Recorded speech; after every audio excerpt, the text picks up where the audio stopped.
Inayos ko pala yung kasuotan ng Inday kasi nga malamig dito sa amin. Kailangan talaga na doble-doble yung kanyang mga damit ba, even though na meron nga kaming heater. Tapos yung aking biyanan tsaka yung aking asawa, may pinuntahan pala sila. Kaya kami lang dalawa dito ng aking anak sa aming bahay.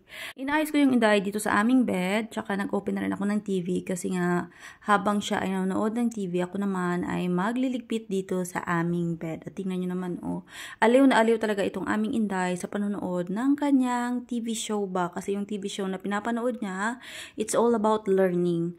Kaya nasasanay na rin siya, and of course, yung pinapanood niya rin is more on kanta ba. So, yung Inday is mahilig na ring magkanta-kanta ba. I think in the future is masaulo niya na yung mga pinapanood niya ba, especially yung mga kanta. Kapag panahon ng taglamig dito is nandito na talaga kami sa loob ng bahay, nakatambay.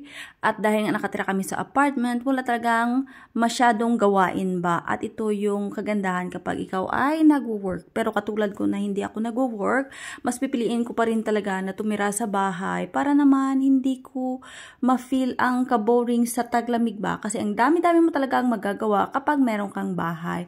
Nakabihis pala ako dyan kasi aalis kami, sabi ng aking biyanan at ng aking asawa, kasi daw hindi malamig sa labas. So sabi niya, gagala muna tayo para naman hindi kayo ma-pliktisit or feeling bored dito sa loob ng bahay.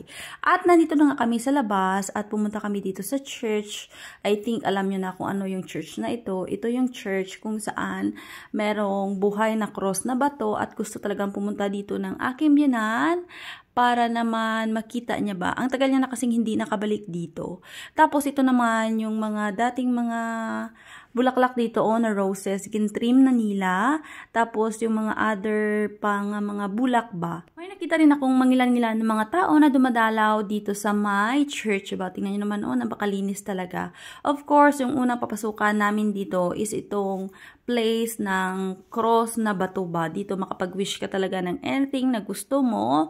At dito rin ako, diba, nasabi ko na sa previous vlog ko na dito rin ako nag-wish na sana magkaroon kami ng baby. And finally, meron na nga kaming yana. At dito naman yung magsisindi ka ba ng kandila. Ito yung area, meron dyang magsindi ka sa buhay at meron ding sa other side na magsindi ka para sa patay.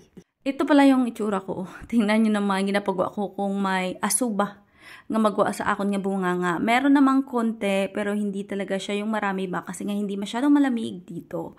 At ito pala yung gusto ko na ilagay sa aming bahay. Ito yung pine tree na ito, kasi hindi siya nagkakalooba during winter. So maganda talaga siya ilagay sa bahay and lagyan ng decoration pagdating ng Christmas. Gustong-gusto ko rin pumupunta dito kasi nakaka-relax talaga yung place and super tahimik. Kapag ikaw ay stress, pumunta ka lang dito tapos umupo ka sa mga upuan kasi napakaraming upuan dito at marerelax ka talaga. At ito pala yung simbahan, di ba? Napakaganda ng kanilang simbahan. This is made of wood.